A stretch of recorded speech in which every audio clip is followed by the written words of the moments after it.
Hi, listeners. Welcome back to Adopting the Podcast. As always, I'm so excited to be your host for this journey. I'm Nicole Witt, Executive Director of the Adoption Consultancy. We guide pre-adoptive parents step by step through their adoption journey. In Adopting the Podcast, we're going to focus on the issues, questions, and concerns you have as you get started in your adoption journey. This is for people just considering, brand new to or early in the process who are trying to get their questions answered and figure out their best path forward. Also, people who are trying to just learn about what to expect and how the process works. If you've been following along in our series, I'm going to assume that if you had started with medical fertility treatment, that you've made the decision to transition from medical treatment to adoption. You've learned about some of the most common adoption myths, and you've learned about the proper language to use when speaking about adoption. But that all brings you to a really big decision point. What kind of adoption is right for you? There are three main types of adoption to consider. First is domestic newborn adoption. For the sake of today's podcast, we're going to include agency adoption, attorney adoption, and independent adoption, all under that category. There are some nuances between those three approaches, and they can vary based on state law. We'll likely dig into those in a future episode, but for today's purposes, we'll consider them to be one. The second type of adoption we'll be talking about is adoption out of the foster care system, often referred to as foster adoption. And the third is intercountry or international adoption. We're going to cover the major areas in which these three types of adoption differ, as well as where they are similar. So our goal is to help you make an informed decision about the path that is right for you, rather than a decision based on myth and hearsay. To help me present this information to you, I'm honored to have two very distinguished guests. First, I'd like to welcome Nicole Moore, who is a board-certified adoption attorney with the law offices of Jeannie Tate. Nicole Ward Moore is a board-certified adoption attorney. She manages and operates the Orlando office of the law offices of Jeannie Tate. She has been practicing with the firm since opening the Orlando office in 2005. Nicole practices exclusively in the area of adoption law throughout the state of Florida and in conjunction with out-of-state placements. She represents adoptive parents and represents several adoption agencies and private adoption placements. Nicole specializes in adoption interventions as her passion centers around getting children out of the broken foster care system and to their forever family. Nicole is also a member of the prestigious Academy of Adoption and Reproduction Attorneys, the Florida Adoption Council, the Orange County Bar Association, and the Florida Bar. Welcome, Nicole. Thanks for joining us. Thank you so much for having me. I am also thrilled to have with us Susan Mizell Levine. She's the owner principal at Susan Mizell Levine, PA, which is a boutique law practice located in Miami, Florida. She is Florida Bar Board certified in adoption law, holds a master's degree in intercultural human rights, and her practice is devoted to adoption and dependency law, as well as the intersection between adoption law and immigration. She assists families and adoption agencies with the intercountry adoption process and is one of the few practitioners in the United States who is well-versed in both incoming and outgoing Hague Convention adoptions. Thanks so much, Susan, for being here. Pleasure. Thank you, Nicole. So let's jump in. There are several categories where these three types of adoption differ significantly. Sometimes people find that just one or two of them are their deciding factor or factors, and nothing else matters nearly as much. One of those that I find is the age of the child. And with private domestic adoption, we're almost always talking about newborns, although every now and again, a slightly older child is placed privately. And I find that with many of my clients, this is the sole deciding factor of which type of adoption to pursue, because it's generally the only way to adopt a newborn. Nicole, do you want to talk a bit about the ages of the children that tend to get placed from foster care? Absolutely. So there's two ways that an adopted family can adopt through foster care. One is the traditional way of identifying a child that has been deemed as ready for adoption and reaching out based on that child's ID to have an adoption committee see if you would be a good match. That typically involves children the age of 6 years old and over, all the way up to 15. The other way that you can adopt through the foster care system is by a mechanism called intervention. Intervention is based out of Chapter 63 of the Florida statute and allows a private entity to intervene in a dependency case to remove a child from the foster care system and case that child privately. In the interventions that I handle, I typically see children anywhere from 3 months to 3 years old. Okay. Okay, great. And Susan, what's a typical age for a child who's adopted from another country into the U.S.? I mean, I'm sure it ranges by which country. Typically, children adopted through intercountry adoption tend to be over 2 years of age and upwards of 8 to 10 years old. The reasons for this is because the intercountry adoption process can take a few years to get going, and the children who are now currently available to be adopted through intercountry adoption are older children, children with special needs, and children who are part of a sibling group. So it is possible sometimes to still be able to adopt a very young child, and by that I mean under 2 years of age, so long as that child is part of a sibling group. Okay. Okay, great. So another key factor is whether or not the adoptive parents want to be gender specific. With private adoption, that can significantly increase wait times because, for one, many expectant moms don't know the gender of the baby they're carrying at the time they choose a family. And even though if they do know the gender, there are a variety of reasons why they may not be comfortable choosing a family who's gender specific.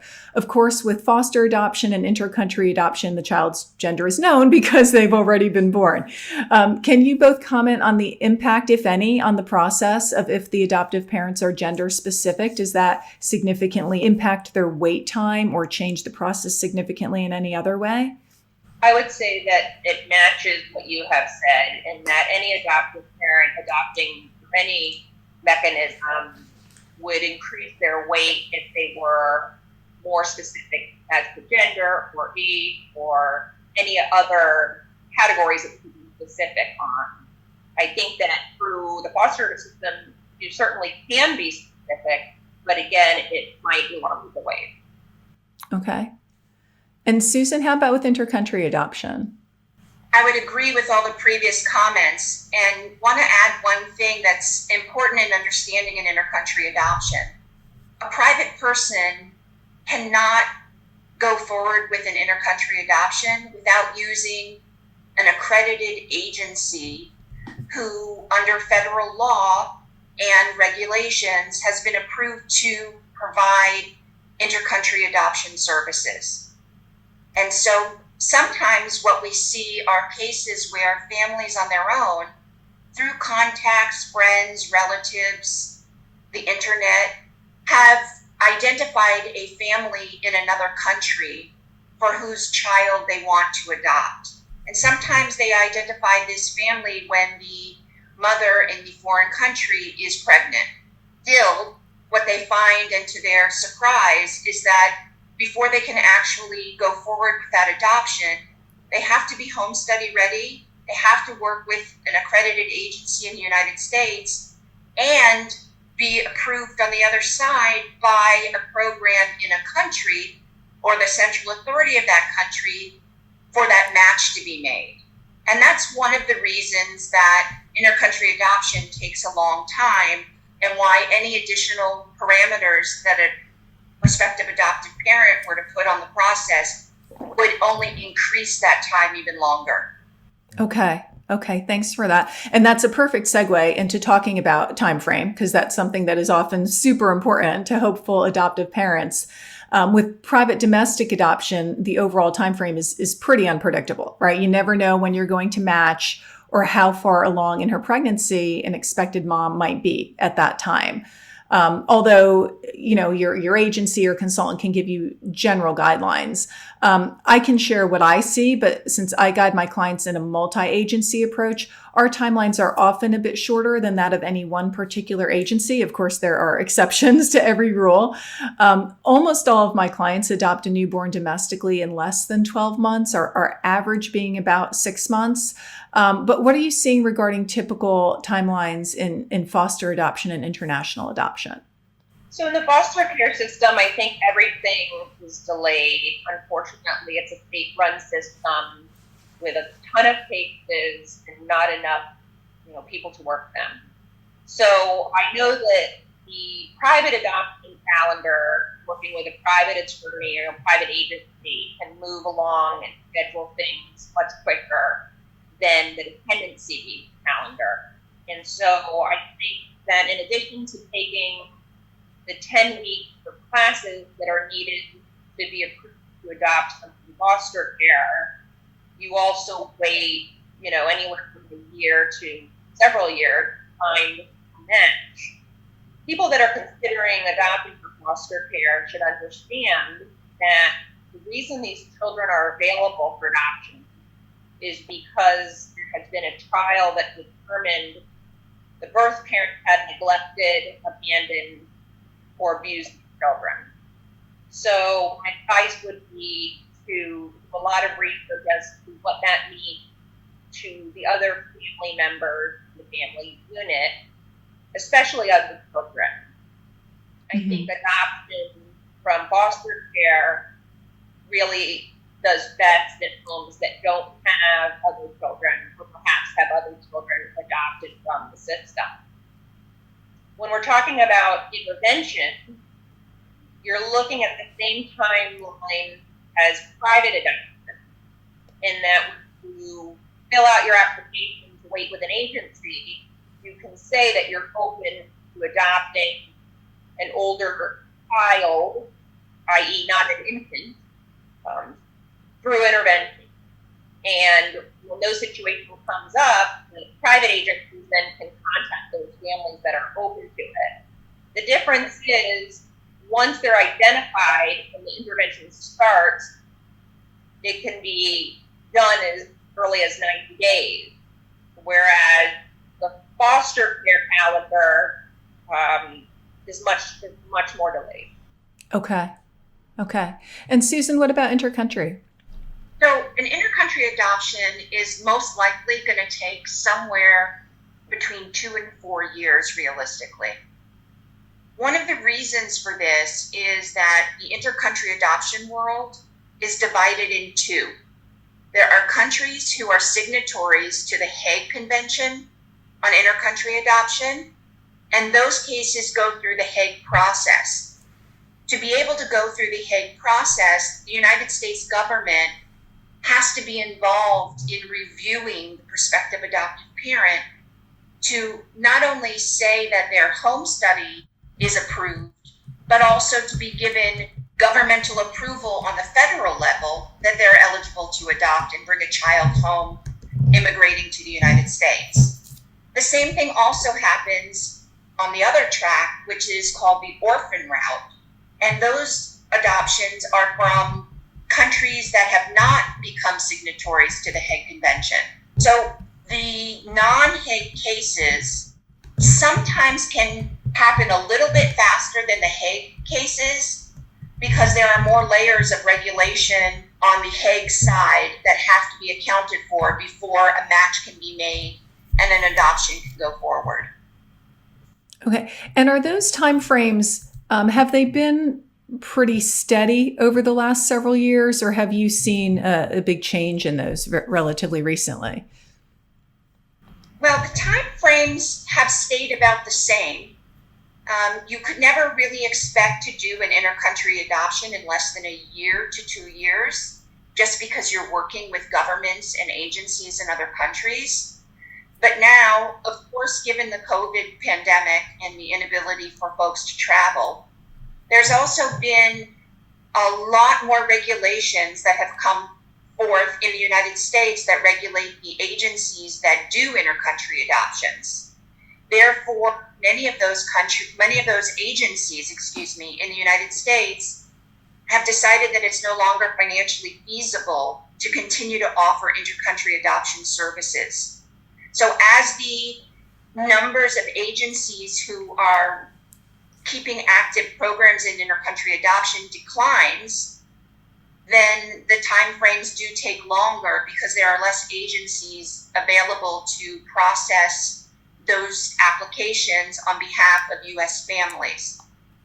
Gotcha. Yeah, that makes sense. Okay.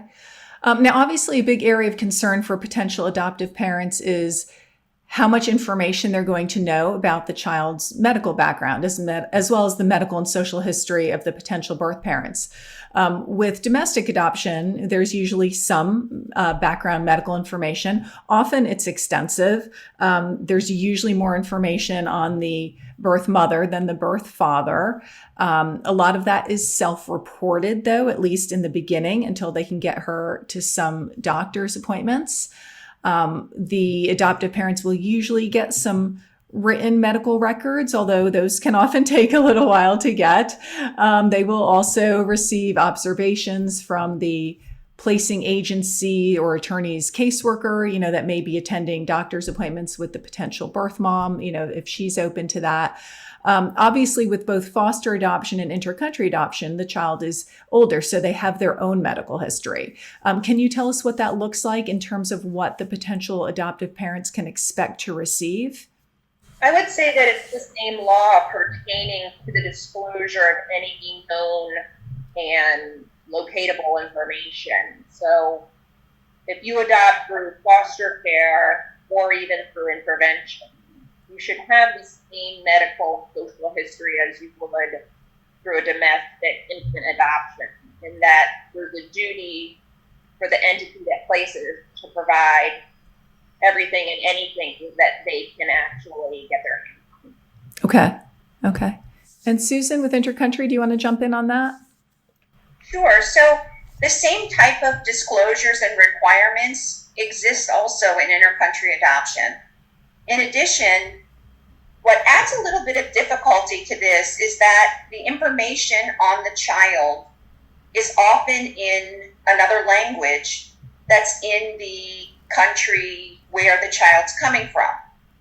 And as opposed to a foster care adoption where that information is within the state system and one can access it, doctor's reports, medical reports, there's oftentimes less information that's available internationally, and there's less ability to verify that information. So sometimes it's difficult to know exactly what has transpired in the life of a child who is the object of an intercountry adoption, because depending on the age of the child and the records that were kept either by the orphanage or the agency that's in charge, we have a lot less control over that. And so therefore there are training requirements that are more rigorous for parents going through intercountry adoption to be versed in and willing to accept certain medical conditions or accept the fact that they may not know full history behind a child. Okay. And I always tell people, regardless of which type of adoption, it's important to realize, I think, going in, that no matter how much information you have, you'll always want more, right? You can have stacks and stacks of medical records and you'll always have some unanswered questions. There's always some element of a leap of faith, I would say, with that. Nicole, if I might, I would agree with that. And I would also like to point out that in the intercountry adoption realm, a lot of times we run into folks who share an ethnic or religious background with the children from the countries from which they wish to adopt. And because of that, they are oftentimes driven to adopt a child from that country because they would also like to continue their own heritage with a child who becomes part of their family. And so oftentimes the background or history of the child, other than to see that that child is a member of that cultural, ethnic, or religious group, takes a back seat to the importance of the continuity of care that they want to give to a child, to raise that child within what's the same heritage that that child is coming from. So sometimes the issues regarding the background or health or concerns about the child are less important to a family who's considering intercountry adoption. The same also is true because oftentimes intercountry adoption cases attract folks who are working more on a missionary level, right, and wanting to not just build a family by adding a child into their home because of their desire to parent and have a family, but they also see it as a greater mission to be able to provide a home for an orphan or a child from another country who would be in need and will not be adopted through that country's own child welfare system. I would agree with that. And I think that a lot of adoptive parents that I speak with, if they are searching for someone with their same ethnic background, then we cannot guarantee that through a private domestic waiting list, they look for international adoption. Likewise, I wanted to share that for adoptive parents that really want the most full medical background as possible, I think your best bet is to go with domestic infant adoption. And if you're open to having a more open relationship with the birth mother, I see many, many birth mothers that invite the adoptive mother or the adoptive parents to her prenatal visit. And they attend every prenatal visit, attend the delivery, and it as though they're receiving the medical care themselves. That's a good point. And Susan, you also brought up an interesting point about this concept of if it's an important motivator for the adoptive parents to adopt a child in need, right, who wouldn't otherwise have, whatever they can provide. I think that's when intercountry or foster adoption makes more sense, right? Because with private domestic adoption, there are a lot more people looking to adopt than there are babies available. So it's not like those children aren't going to get adopted if the adoptive parents don't pursue that route, but that could be with the other two routes. So if that's, if that's an important motivator for them, that's certainly something to consider as well. Nicole, I had another point to add here. Sure. And I talk to a lot of parents who come forward thinking that they want to do an intercountry adoption, or they come forward thinking that they want a newborn child, but then they want to have a tremendous amount of control over the background of the child and the pregnancy and the medical care and the medical records. And what I always tell these folks when they're just starting their process, which may be a lot of the people who are listening to this podcast today, is that when you enter the world of parenting, you find out really quickly that you are not in control. Right. And depending on the person's individual makeup and need for control, I sometimes tell folks, look, if you can't let go of the amount of control that you want to have on this process, you're going to be very uncomfortable the whole way through. And if finances are not an issue, I recommend that they call someone who can help them with surrogacy. Because in the surrogacy world, and although that's outside of the scope of what we're talking about today, if there are people listening on this podcast who are really adamant about having control over the process and knowing all of the unknowns, that's their better bet, because by contract, they're able to delineate what's going to happen more. And it's not a positive and it's not a negative. It's sort of like starting with know thyself. And if thyself needs to control it, thyself is going to have a hard road in front of them in these processes unless they're willing to let go. Right. That's a very important point. Yeah. Thank you for bringing that up. So another area of concern that people have that's kind of tied to control or lack of control is this fear of you always hear people say, is the birth mom going to show up on my doorstep, right? Is she going to come and reclaim the child years down the road? And of course, that terrifies them. So we've talked about this in a previous episode as it relates to private domestic adoption and how from a legal perspective, that's just not how it works. And that's generally not a fear that people should have. But can you guys chime in on that topic as relates to foster and intercountry adoption, these fears that the adoptive families have about the birth family's involvements and legal rights even after the adoption is finalized? I hear that as the number one fear in most of the adoptive parents that I counsel. And I let them know there are many things that they should be and can be fearful of, but that is just not one of them.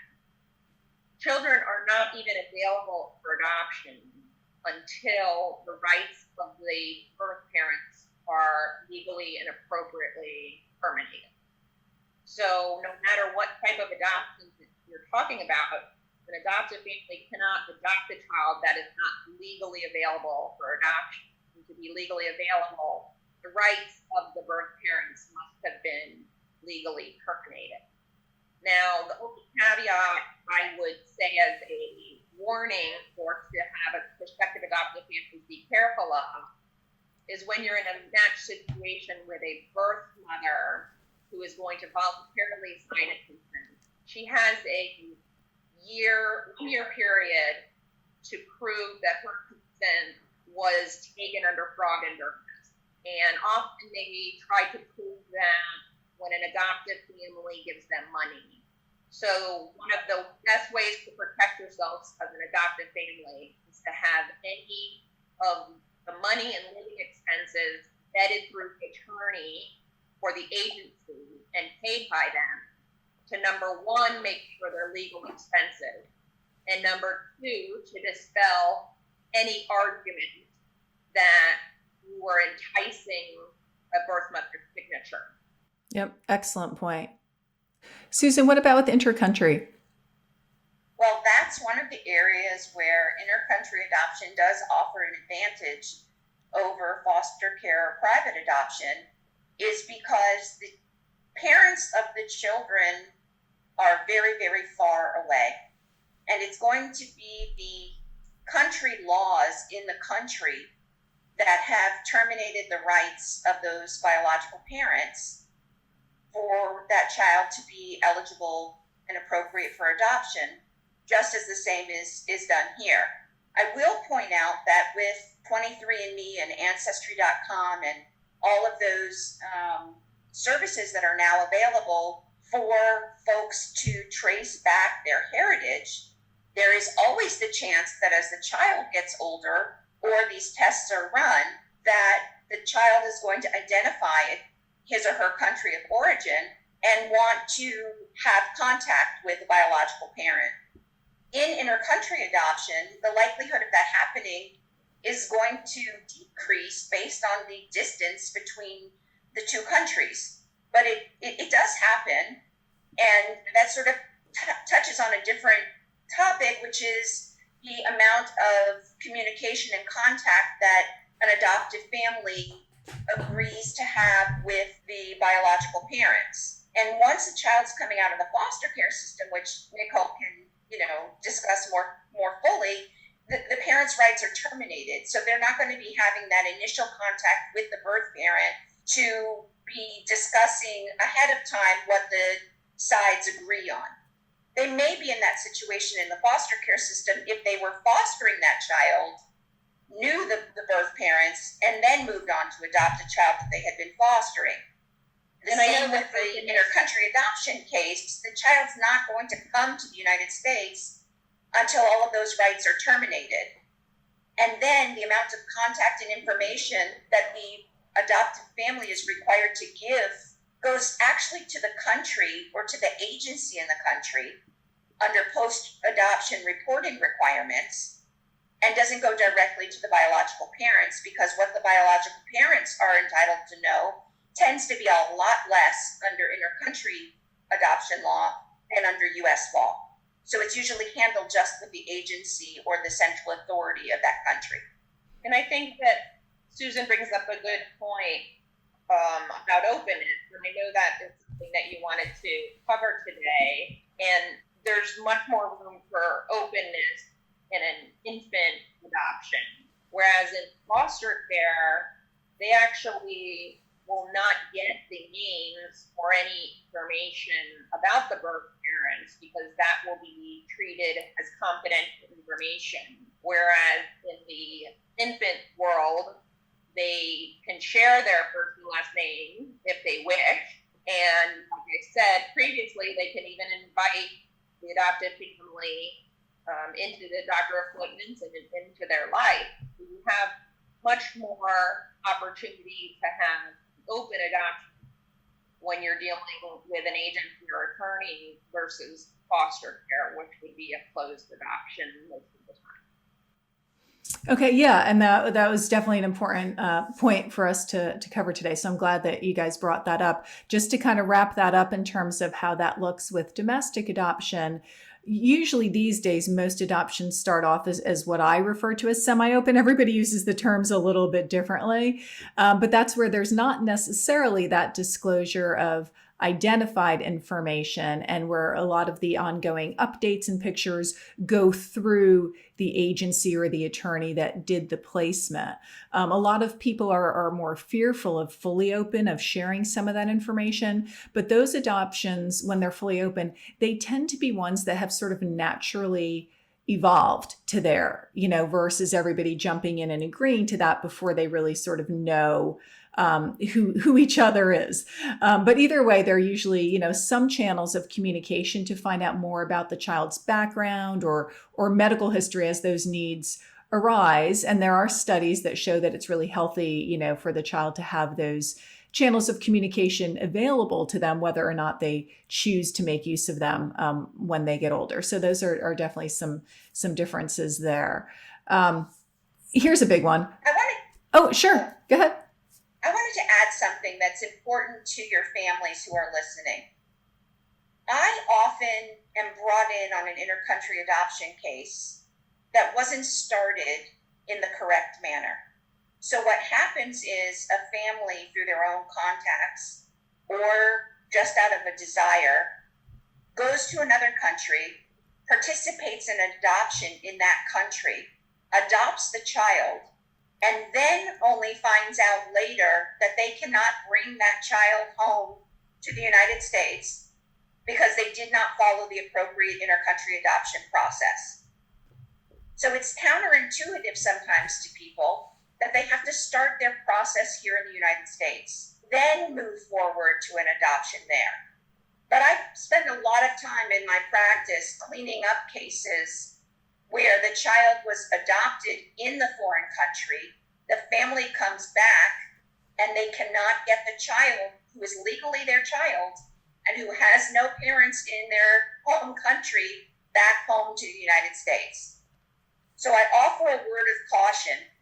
Regardless of what you're told in the country of origin of the child, if you want to have a successful litigation, problem-free adoption of a child born in another country, start your process stateside. Okay, good heads up on that.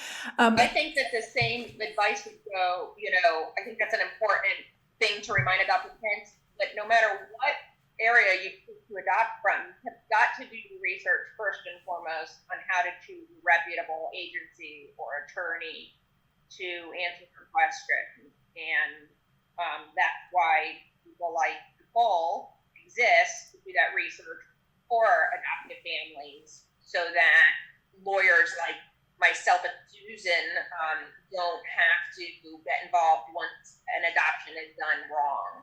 Right. I actually brought to mind a couple of other questions circling back to the topic of openness. And Nicole, with foster adoption, I guess depending on the age at which the child was placed into foster care, right? They may have strong memories and attachment to their birth family. So do you see those children tending to seek out their birth families when they're older more often, or same as children who were placed as infants? Do you really see anything, any trend there? Well, I don't have statistical information regarding the children that are adopted through the state system, since my practice centers around domestic and my specialty is intervention of getting these children adopted out of the foster care system and done privately. And so there is a different age range for that. I think across the board, these adoptees do want to understand their Chapter 1. So regardless of their age, unless they are in the system when they're much older, if there is a missing Chapter 1, it is very common for them to want to know who they came from and how their story began. I think the older children that often get stuck in foster care have experienced a good amount of trauma that they might not be interested in a relationship with the parents that either neglected or abandoned them, as much as children that are adopted at a younger age before the possibility of abuse can even occur. Okay, makes sense. Makes sense.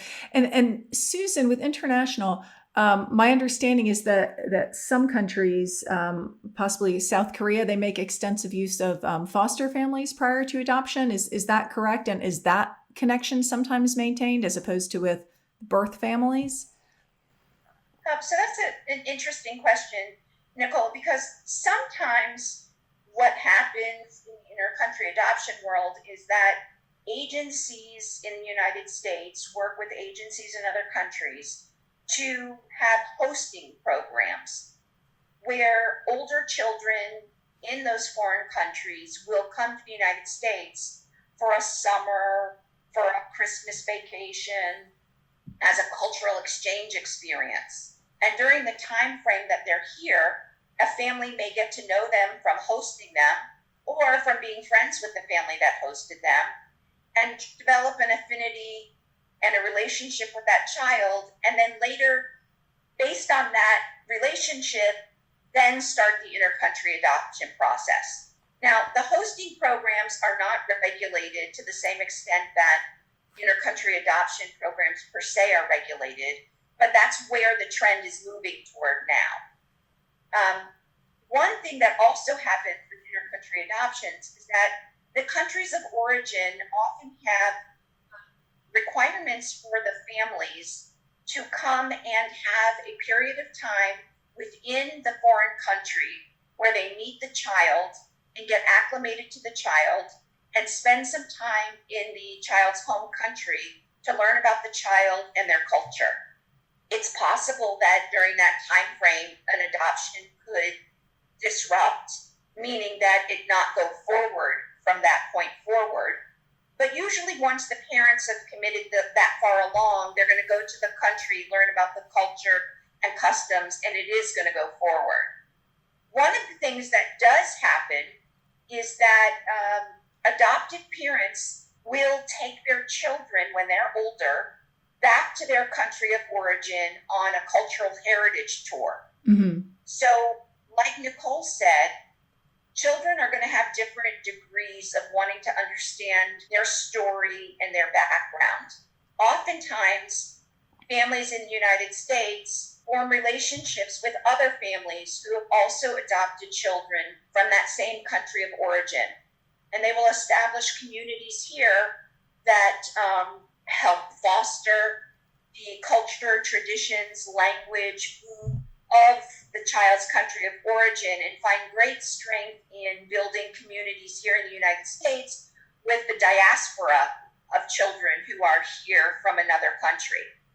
And what you may be referring to is there was a big movement around the Korean children who were adopted years ago who have now reached adulthood, who have decided that they would like to reclaim their heritage.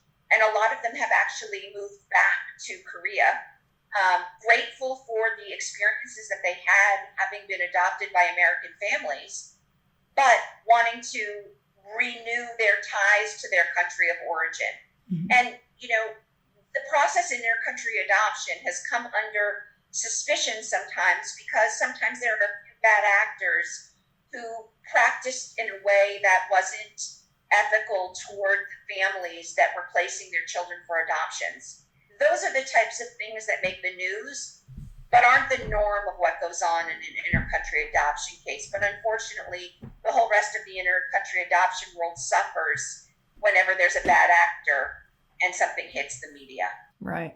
That's for sure. As I think applies across all adoptions for sure. Okay, so shifting gears, here's a big one, cost. So with foster adoption, my understanding is that there's no cost or virtually no cost. Is that correct, Nicole? That is correct with your traditional foster adoption. If you're talking about adopting a foster child through intervention, those would match your normal fees that you would see in a private agency or entity adoption. Okay. And what I'm seeing with those a lot of times these days is that can go anywhere from about 30,000 to about 50,000. And of course, there are a lot of different factors that can drive those costs. And there are ways to adopt a bit less expensively than that. Is that about the same for intercountry, Susan? Or do you have travel and in-country stay on top of that? Or is that kind of wrapped up in there? You're absolutely right, Nicole. So you're going to be dealing with the same types of program fees, but in addition to that, you're going to have the travel cost of 1 or 2 trips to the foreign country. That's going to be airfare, that's going to be lodging, that's going to be an extended stay while you're there. There may even include a second trip back. And if the U.S. family has 3 or 4 or 5 members in it, you're going to multiply that cost by wanting the entire family to be there throughout that process. So in general, you're going to need to add the fees for in-country visits and travel. And in addition to that, you're going to have to add the immigration fees that can pile up with the filing of the forms that have to be filed through USCIS. Gotcha. Okay. And how about the predictability of the cost? So with, like I kind of alluded to, with private domestic adoption, it's very case specific, right? And like we'd mentioned a few minutes ago, you never know when you're going to match or how far along in the pregnancy an expected mom will be at the time of your match. And of course, different agencies have different policies about what parts of the fees are due when. So it is quite unpredictable.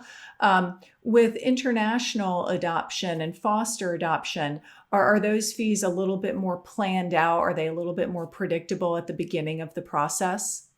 Well, again, the foster traditional adoption would be free. And I would say adoption through intervention would be very predictable in that we would go up front. Is both birth parents consenting? Is only one? Do we know where the father is or birth mother? We have to do a diligent search or even publish. So in those cases, because there's an existing court case, we actually know a lot of the facts up front, and it's much easier to get a flat quote to handle accordingly. Okay. And Susan? Yeah, the same would be true about an intercountry adoption. Under federal regulations, agencies who offer intercountry adoption services are required to give detailed fee disclosures prior to a family signing on to their program. Those fees are going to be fixed, they're going to be set, and any changes to those fees are going to have to be approved in advance. And there are less surprises that can happen because the same type of regulation that is happening on the U.S. side, especially in a Hague Convention country, are going to be happening on the other side. So folks are going to know their costs ahead of time going in. Okay. Now, talking about transracial adoption, that carries with it a lot of responsibility for one's own education about the child's race. Susan, you're already talking about people maybe going and staying in the country to learn about the culture and so on. And we're not going to dig too much into the education that the adoptive parents should put themselves through today. But speaking very generally, more people tend to adopt transracially when they're adopting internationally than domestically. So I assume that that's a factor to be very cognizant of. Is that also true with adoption from foster care, Nicole? Yes, I do think that they are given the upfront education when adopting from foster care that includes transracial education, like what you're talking about. And I think although they have extra educational requirements than we would normally see in a private domestic adoption, the interventions, those parents that are eligible to accept a match case via an intervention already have a home study that's approved. And so they also have received their education regarding adoption prior to the match. Okay. And is there anything you want to add to that, Susan, related to international that you didn't touch on already? No. No. Okay. So I know you've mentioned sibling groups as well. And a lot of potential clients that I talk to are interested in adopting a sibling group. With private domestic adoption, that's extremely rare unless the potential birth mom happens to be expecting twins. How common are sibling groups when one is adopting from foster care, Nicole? If a potential family does want to adopt a sibling group, foster care is the way to go. Unfortunately, if one child is being neglected or abused, so are the siblings, and so often we see them removed as a group. I think the goal in every situation, regardless of what type of adoption, would be to keep sibling groups together. I do know that it's harder to place a foster sibling group, and often I do see the state, after trying for some time and not being successful, to separate a sibling group. Okay. So knowing that there is a need for parents that are willing to take on a sibling group via foster adoption, that would be where you would want to look. I have also been honored to do sibling adoption via intervention when one, or well, it'd be two or more children were removed. And there are people on private adoption waiting lists that are also open to receiving two or more children. But like you said, that's very rare, if not through an intervention mechanism. Okay. And is it common with international adoption, Susan? My understanding was at one point people could adopt two unrelated children at the same time from Russia. Is that the case with any countries that are open now? I'm not aware, Nicole, of being able to adopt unrelated children at the same time, because generally the best practices would hold that the first child needs to come into the family, be accepted and acclimated before another child would come into the family. So ordinarily, I think the rule of thumb, at least domestically, is that you want to wait a year before bringing an unrelated child in. Oftentimes in inter-country adoption, sibling sets are available for adoption, and it's a very excellent option if a family is open to bringing the sibling set in together. Okay. Of course, the costs are not going to double or triple exponentially, because some of the fees would be reduced because an additional sibling was going to be adopted. Okay, that's an important point. It's not going to be the cost of three Right. individual adoptions. Okay. And one area where the three types of adoption all differ significantly is the process. And we've already alluded to this a bit, but the process by which the adoptive parents match with an expectant mom or with a child. With private domestic adoption, the expectant mom or the expectant parent select the adoptive parents from a profile that they create. It's kind of like a scrapbook that shows the expectant mom who they are and what the baby's life would be like with them. Some people like having that influence in the process, and they like that it tends to lead to a match that has more of a personal connection. Other people don't like that approach as much. They feel like they're sort of trying to sell themselves a little bit.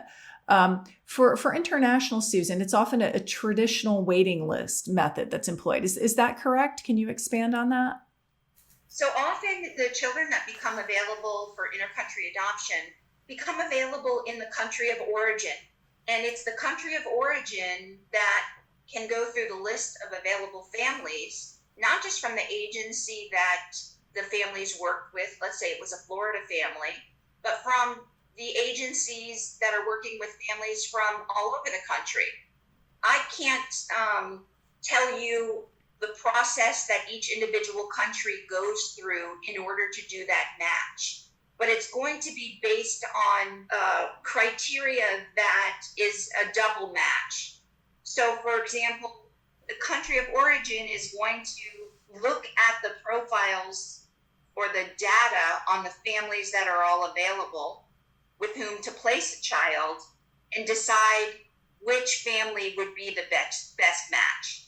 But the birth parents in those countries are not generally given information on the children and then they're not given information on the family and then having a say in which family they would like. Right. It's all done by the authorities or the agencies in the country.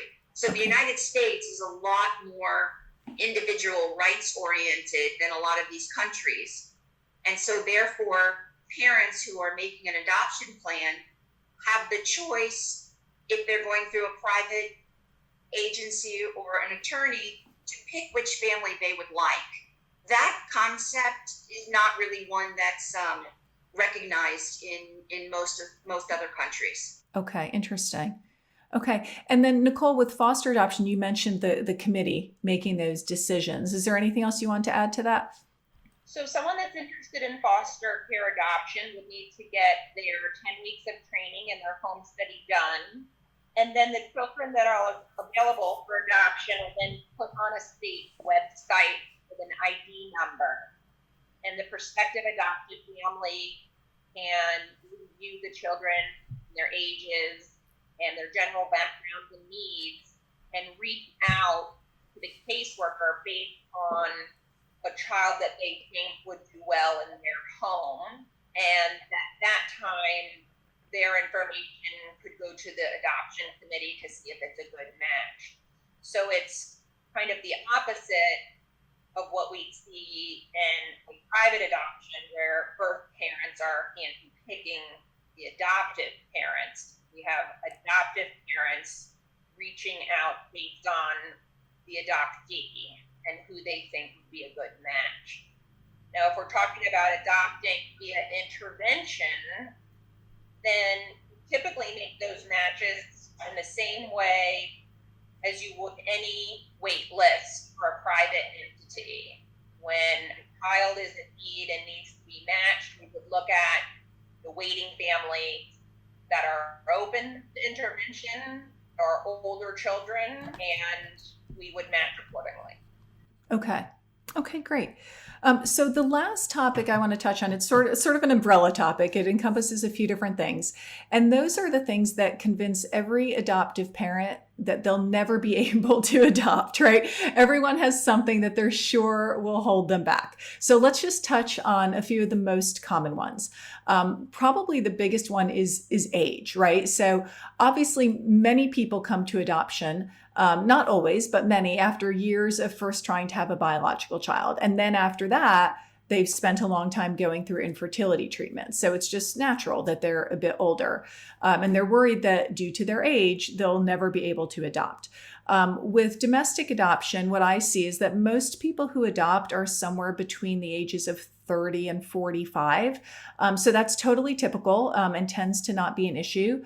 For those who are older than that, It can take a bit longer to get selected by a potential birth mom, but it's certainly not impossible, especially if they have flexibility in some of their various parameters about the opportunities that they're open to. I've certainly worked with a lot of families who are older than that successfully.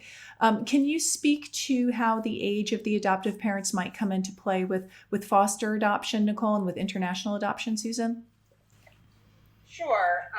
In foster care adoption, they do not have an age cutoff. They require that you have an approved home study. So somebody that might be what we consider older would need to have the medical approval that they are healthy and able to care for children. But as long as they have a positive home study, they can apply for adoption through the state. Whereas through private adoption, private agencies can make their own cutoff of age as to who they might allow to be on their wait list. From a legal perspective, there's not a magic age where you cannot adopt anymore.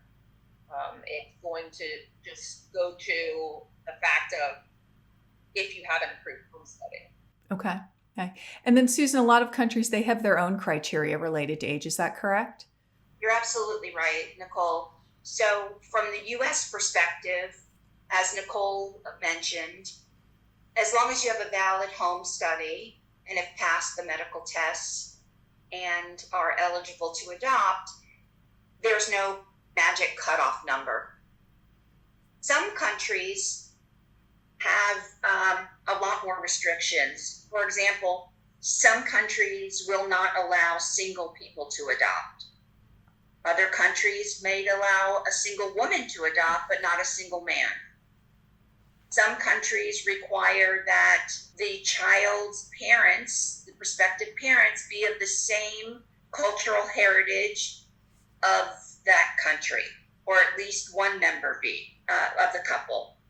Some countries, believe it or not, have BMI weight requirements for adoptive parents. So obese parents can't adopt. Some countries do it a little bit differently age-wise, and what they do is they say that there can be no more than 25 years of difference between the child and the prospective adoptive parent. So that's going to be a sliding scale, or there has to be at least 25 years of difference between them. So if you have an adoptive parent who's adopting an older child, if the 10-year-old is available for adoption, you can have an older parent because it's going to slide with the age of the child. Right. Okay. And you touched on the topic of marital status. That's another big one, right? Single people worry that they just can't adopt. And yes, just as with older people, it can be harder to get selected, but also like with older people, it's certainly not impossible. Again, if they have flexibility elsewhere, that makes it easier. So I work with singles all the time who adopt successfully. And you just touched on that, Susan, as relates to international. Does that really come into play for foster adoption, Nicole? Yes, so there's a lot of people that choose not to get married and do want to adopt as a single parent, and they are eligible to do so via foster care, as are LGBT families. I do know the requirement for foster care is, however, that they are married. So a same-sex couple could adopt together as long as they were married. Okay. Which is actually sure. Sorry. So I always tell my families, if you want to adopt, you will adopt. The only reason you're going to probably not end up adopting is because you take yourself out of the race. So you may be older, you may be single, you may be a variety of things where you come in with this fear, like you said, that no one's going to pick you, or you're not going to be selected, or you're never going to make the dream happen to become a parent. And I say, if you want it, it'll happen. You just may need to stick in there a little bit longer. Most people that I know who don't end up adopting end up not adopting because they take themselves out of the process. Mm-hmm. That's a great point, a great summary of it, and certainly important for people to hear. So I just want to circle back to one of Nicole's comments on LGBTQ families, but I think that's a great thought, Susan, on which to wrap things up. And, it used to be extremely difficult for the LGBTQ families to adopt, at least, domestically, both because of the various state laws and because at the time, most potential birth moms were looking for traditional families. Fortunately, I've seen both of those things change over the years, and I find that LGBTQ families do very well with domestic adoption. So that's good to know that that's been embraced in the foster system as well. But Susan, I think your point was a great one to kind of close on today. We've covered a lot of ground, and I feel like we were still just scratching the surface. With each of these topics that we covered, there's a lot to think about. But hopefully, listener, you leave with more information than you arrived with, and you're starting to have a good sense of what type of adoption is the right one for your family. I greatly appreciate you spending your time with us today. So to wrap up, I would like to once again thank my guests, Nicole Moore, board certified adoption attorney with the law offices of Jeannie Tate. You can reach her at Nicole, Nicole, at jtatelaw.com. That's jtatelaw.com. Nicole at jtatelaw.com, or at 407-898-8015. And Susan Mizell Levine, who's owner principal at Susan Mizell Levine, PA, a boutique law practice in Miami, Florida. And her website is Adoption Law SML, as in Susan Mizell Levine, adoptionlawsml.com. And most of all, thank you, listeners. Please take care of yourselves and stay well.